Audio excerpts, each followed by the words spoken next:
handa kami para sa aming bagong campaign na kung saan ay maglalabas kami ng mga magandang bus ads, billboards, ganyan, at saka ibang mga print ads.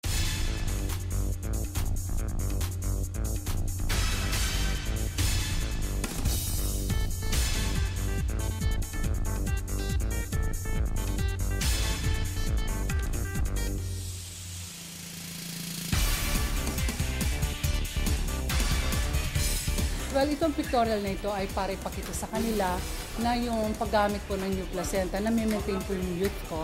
You know, in spite of all the years. How many years na yan? 5. So it has been 5 years ho.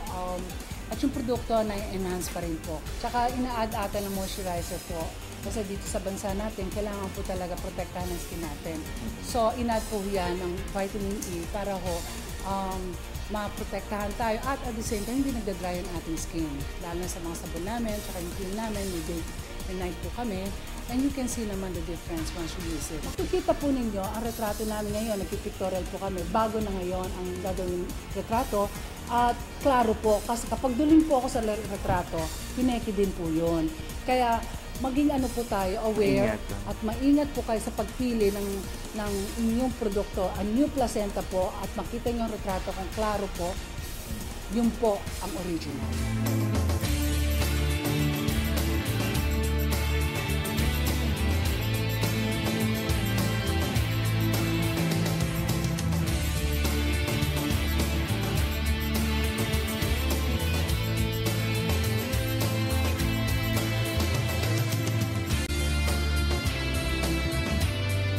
Layunin ng Samstray na maabot ang bawat OFW, kaya bawat Pilipino. Kaya talagang nagsusumikap kaming maipadala sa ibang bansa ang aming mga produkto. Mayroon na kami mga produkto sa Middle East, sa Hong Kong, sa Singapore, sa US, meron din sa Canada, saka iba't ibang bansa sa buong mundo. At ito rin po ang rason na sinasabi po natin na makakatulong sa pag-promote ng ating bansa na ang mga Pilipino ay marunong gumawa ng magaling na produkto. Sa mga gustong mag-inquire kung paano magnegosyo sa new placenta, tumawag lang po kayo sa 715-2500 o kaya mag-email sa samstray@yahoo.com. O kaya i-check po ninyo ang aming website www.samstray.com.ph.